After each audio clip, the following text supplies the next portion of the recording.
The Marty and Laura Show is brought to you by Veterinary Village. With locations throughout Wisconsin, Veterinary Village is dedicated to enhancing the quality of animal and human lives, today and into the future. Welcome to the Marty and Laura Show. We are so glad you are joining us. I am your host, Laura Reeves, and this is my dear friend, Dr. Marty Greer. And today we are going to do a little bit of a deep dive on the top 10 reasons our cats go to the vet. We did dogs last week. And so feline friends get equal time. And that's what, so we're doing the kitties. Absolutely. and here's a really important point about cats is a lot of people don't take their cats to the veterinarian as often as they do their dogs. Yes. We know dogs should go in once a year and get their heartworm tests and their fecal tests and their vaccines and their boosters and all the stuff, get their heartworm preventive and their flea and tick stuff. Right. But our cats, they live in the house. They're easy to take care of. They don't go out. They don't get exposed to some of these diseases that the dogs do when they're out. Mm-hmm. And so they just quietly live in our homes, and we forget that they need veterinary care too. I mean, I had a cat that came in last fall. The last time she was at the vet was when she was 6 months old and she was spayed, and now she was 21. Oh my God. Yeah, 20 years without going to the vet. That's like you never going to the But she clearly physician. lived 20 years, Marty, without going to the vet. So, I mean, we didn't have a chance to do anything bad to her. But by the time she came in, she weighed a third of what she had in her previous part of her life, and she was in pretty advanced stages of kidney disease. So I think it's important that people think about whether their pet does need veterinary care. And yes, cats need vets too. And I think they typically get forgotten about, overlooked. And that's one of the reasons. The other problem is cats don't like to ride in the car as much as dogs do. Now, not every dog loves the car, and not every cat hates the car, but frequently that's one of the barriers to going to the veterinarian is to A, catch the cat, B, get the cat into a carrier, and C, get the carrier into the car, and then have to listen to the cat scream the whole way there. And then you get medication to take home to put into the cat, and it turns in that you go to the emergency room because the cat ended up tearing you into little shreds when you were trying to medicate it. So there's a lot of barriers to cat care. We have to be completely honest about that. There's a lot of barriers to cat care. That is, I mean, real right there. That is real facts. Yeah. So, the things that people take their dog to the vet for were pretty, basic, like a hangnail kind of. Is the barrier to getting your cat to the vet such that cats have more serious things that they go to the vet for? Many times, yes. The number one reason that we see cats at the veterinary clinic is typically a urinary tract infection or a urinary tract condition. And maybe it's not an actual infection. Bacterial infections don't happen frequently in cats. They do happen more often in dogs. They don't happen often in cats. I know. And in all species, more female creatures get bladder infections than male. So doesn't matter plumbing and all that.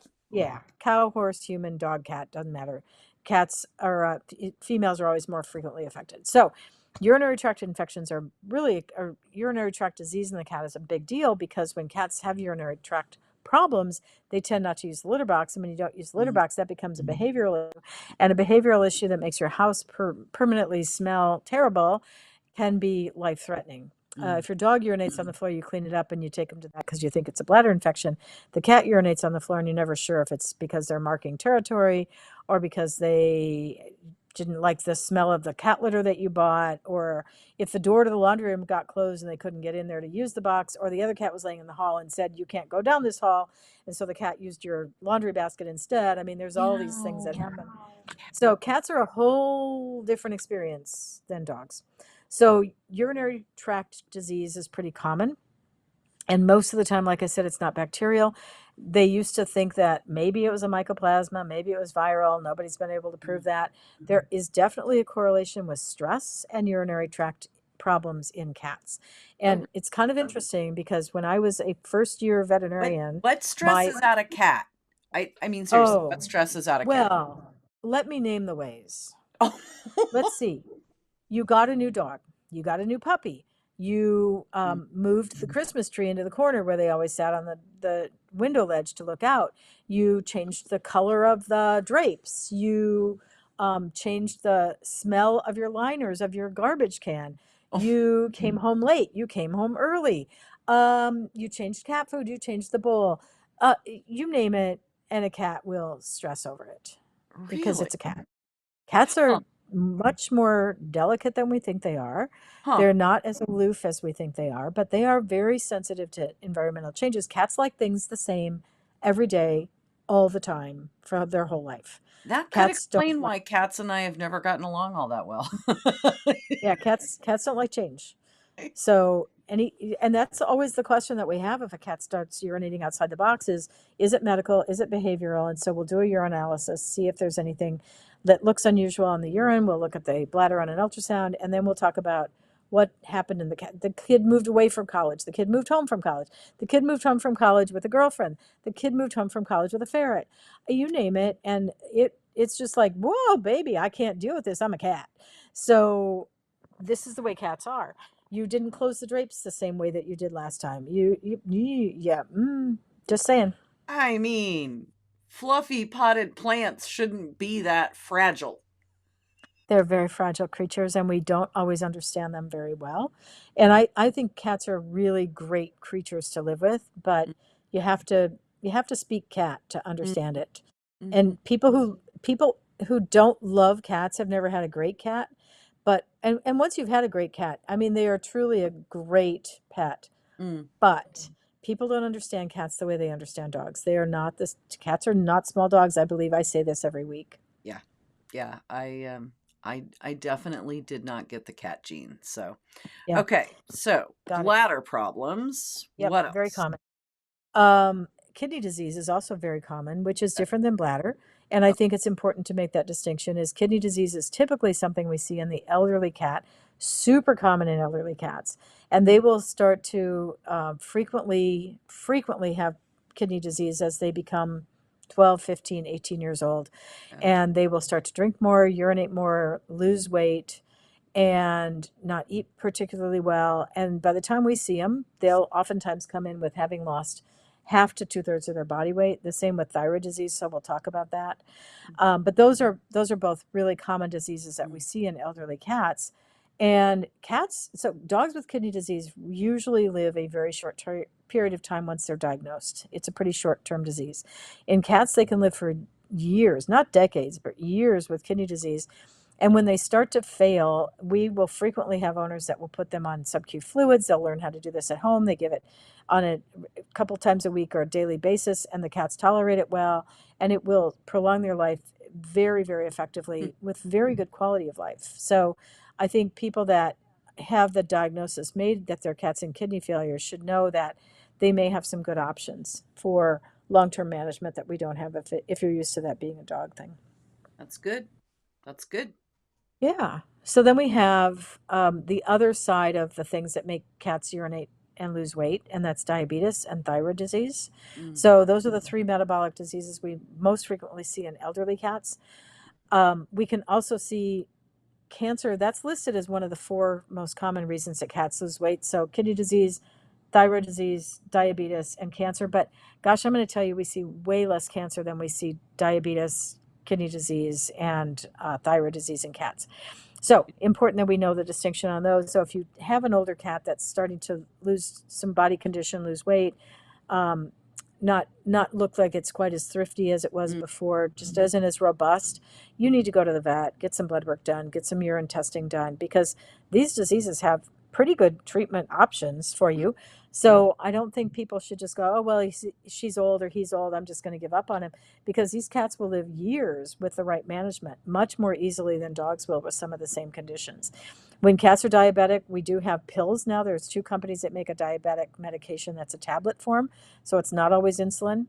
If the cat is under 13 years of age and isn't ketoacidotic, we can put them on a pill, which is a really huge breakthrough. That's brand new in the last couple of years. So it doesn't always mean injections for the cat the way it does for diabetes in dogs.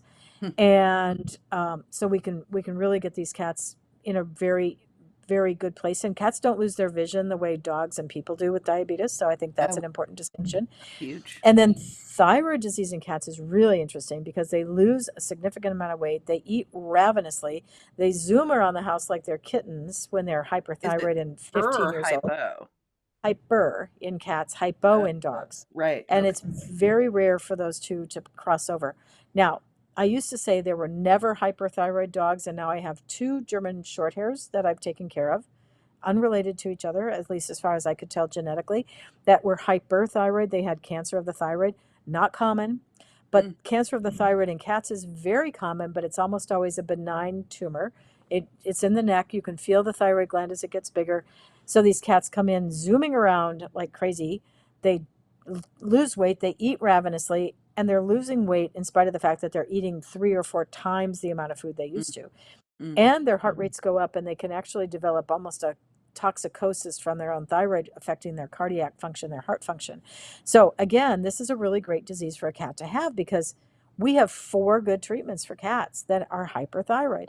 So it's important that you get a diagnosis and then you know the difference between kidney disease, diabetes, thyroid disease, and cancer in a cat because they have very different treatments and very different prognoses. So if you have a 15-year-old skinny cat, don't give up on her or him. Take your little cat to the vet, get some gabapentin if you need it, pop him in a carrier.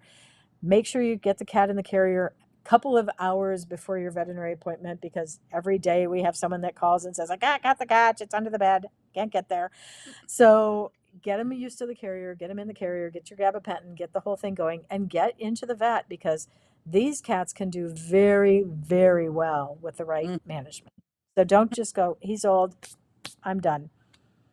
Go in before they are, you know, dehydrated and this wide. Right. Doggett simplifies the puppy buying journey by connecting families with the perfect breed and responsible, health-verified breeders. They are the only breeder marketplace that verifies health clearances and responsible breeding practices. Through their personalized puppy matcher tool and matchmaker services, they educate and guide buyers every step of the way, ensuring a seamless process and a perfect match for their lifestyle. From initial breed consultation to introductions with top breeders, Doggett makes responsible puppy ownership easy and stress-free. Dog breeding is more than a hobby. At its best, it's an all-consuming quest to create something lasting and beautiful in the world. We are super excited to announce that the groundbreaking series Pedigrees to Pups is now streaming live on Doggett. Dr. Marty Greer and I teamed up to offer a complete 360-degree mentoring experience. We're blending advanced reproductive science with that intuitive breeder's eye. You can stream the series today on your Doggett app. If you're unsure, visit puredogtalk.com to get connected. You can answer the call to pursue that one impossible thing. The chance to preserve, protect, and improve something that truly matters. It's always interesting to me how different dogs and cats are. Like, they are, but without, I just know they are without having the experience. So every time we talk about cats, I'm just like, wild, Yep. wild It's little a creatures. different thing. Yep. And then Um, they get viral infections that dogs would never think of getting. They get feline leukemia, they get upper right. respiratory infections, really common for them to have upper respiratory, and those can linger for a lifetime. One of them's a herpes virus, so just like herpes in people, when they're stressed, the herpes can reactivate. They can start sneezing, having runny eyes, runny nose, or if you bring a young kitten into the house, even if it looks healthy, it might be carrying a virus that will affect the old cat. It might come in with leukemia that will affect the old cat. So before a kitten comes into the house, you have to be much more careful than when you bring a puppy into the house, that you keep them isolated from the old cat until you make sure it's not carrying disease and that the old cat isn't going to go, I hate you. You're a kitten. I don't want you to There live with goes your eyeball. in my house. Yeah, or your nose or whatever. So moving a cat into the house is much different than moving a puppy into the house. I'm just going to say it can work really well, but you have to be a little bit more intentional about bringing a kitten into the house than a puppy. I had I again, not my area of expertise, and I had a client that I was in regular contact with. It was someone I was working with, and she had just gotten a new kitten, and she already had a dog, and she would every week she would tell me this whole story about what did she do with the kitten, and it was in its own little special bedroom, and today she brought the dog to sniff it, and I'm like, what is this? What is Yeah. this craziness? Yeah. There's actually a really good book called The Natural Cat. Mm. I don't think it's in print anymore, but it's got a chapter in there about introducing another cat into the household when you already have a Oh cat, whether yeah. it's an adult or a kitten. It's a really, really good chapter on how to do it. So if anybody's thinking about bringing a kitten into the house or another cat, and they have an existing cat or cats in the household, grab a copy of it. You can buy it on Amazon as a used book or whoever your bookseller is that you Mhm. prefer. It's called The Natural Cat. Super great chapter in there. I strongly recommend that you do a little reading before the kitten comes into the house and the big cat Right. like pounces on it and Does says, I hate you. You're not living. This is my life. You're not living in my environment. And then I'm not going to use the litter box because you brought a new kitten in. So right. Right. circling back to litter box issues. Yeah, well, and we've already discussed one litter box per cat plus, which is just insanity. Correct. Correct. And Okay. then we have GI disease. We shouldn't forget about Yes. GI disease Right. because cats like to vomit, and cats especially like to vomit hairballs. Yeah, And hairballs. hairballs on your pillow in the middle of the night when you're sleeping or next to the bed so that when you get up to go to the bathroom in the dark that you step directly into the hairball and then it squishes up You're between your killing me here. toes. Yeah, well, I'm just telling you the way it is. This is what cats do. Hairballs are really common in cats, and they're a very common cause of vomiting. And if the cat's not sick and losing weight, the first thing veterinarians should be doing for most of these cats that come in with vomiting is to start treating for hairballs. And if the hairball medication makes the problem go away, problem solved. If the hairball medication doesn't make the problem go away, then it's probably time to go see your vet about why is your cat vomiting and having diarrhea. So So, again, there's a multitude of reasons for that. how do you treat a hairball? Like, A what's cat laxative or a high fiber diet. So all the pet food companies that make cat food make a high fiber diet, which the fiber helps the hair to pass. And there's also laxatives on the market. You can buy them over the counter. They're not expensive. They're petroleum based. So basically it's flavored Vaseline, malt flavored Vaseline. You give it to the okay? cat, they'll swallow it, and then it lubricates the hair and it comes through. There was a product on the market that I absolutely loved called Lex, made by Bach Pharmaceuticals, and that company went away. So we don't have that product anymore. I'd love to see somebody pick that product up and make it again. Mm. But a great product for hairballs.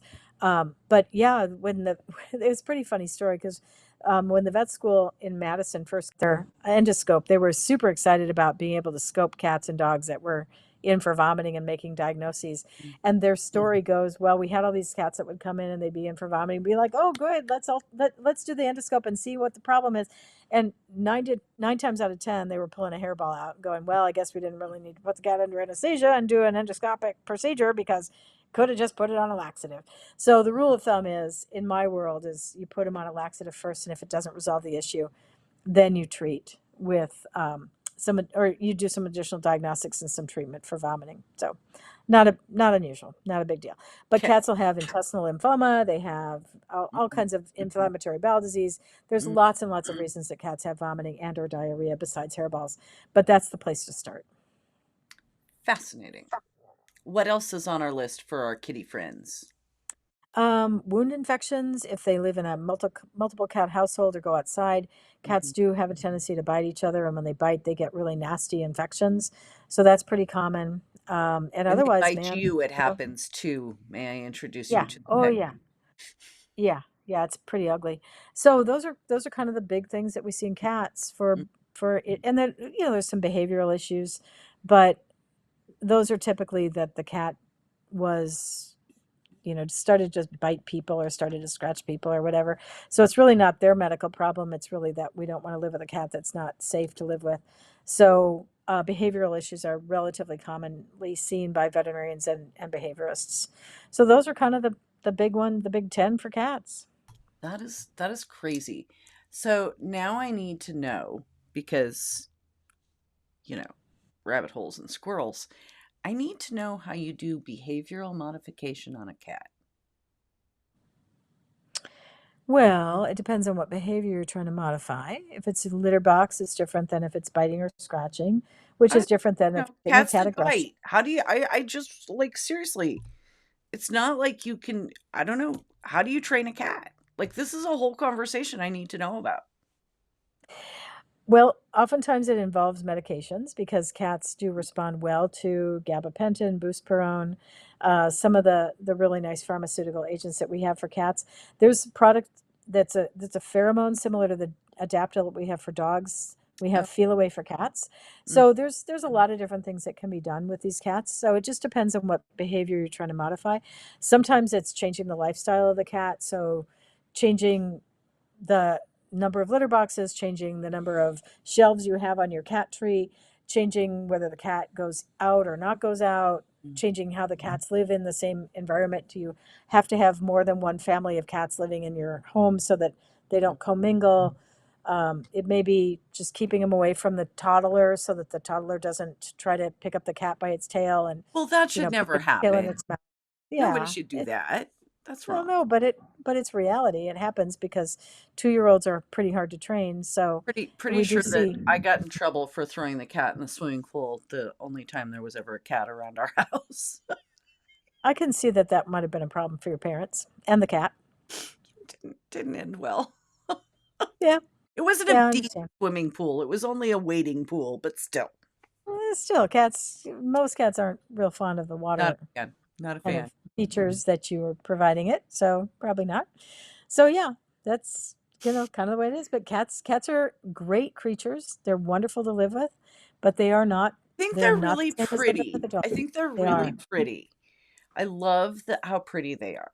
That is my Mhm. favorite thing about cats. They are so pretty. Yep. And just just I never got the rest of the bit part figured out.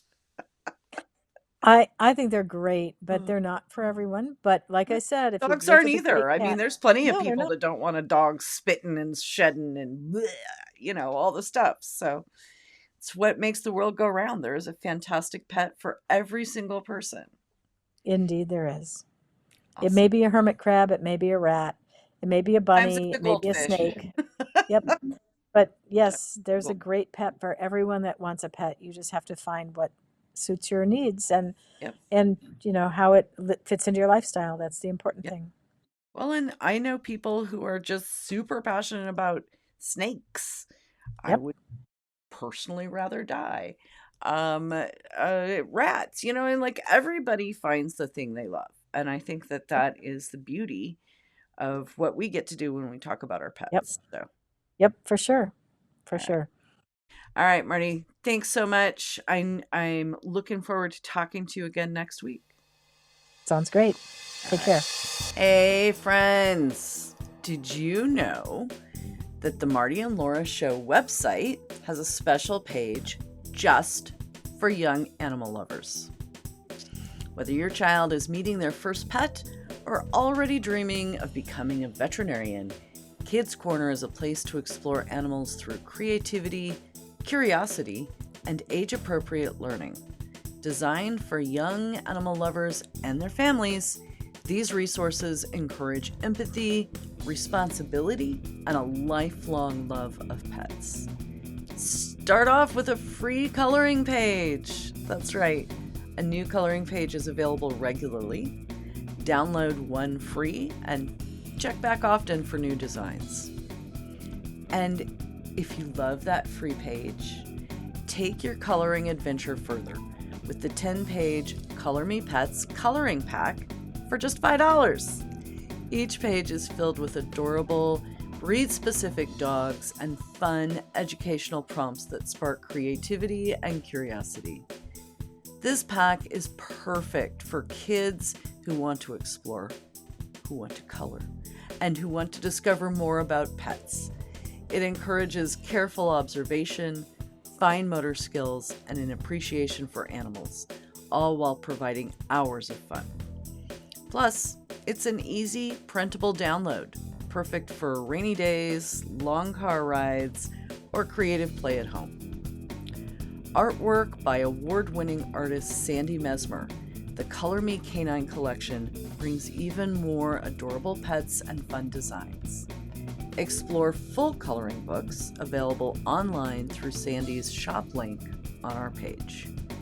Visit martyandlaurashow.com/kids-corner to learn more. Thank you for joining us on the Marty and Laura Show. We're excited to bring you these unique, fun, fact-based conversations about pet health. We hope you'll join us on social. Stop by the website to sign up for an extra tip of the week for your pet. While you're at it, do us a favor, please, and leave a review wherever you find your podcasts. The Marty and Laura Show is produced by Pure Dog Talk, Inc. Sound design and editing by Premium Audio Services.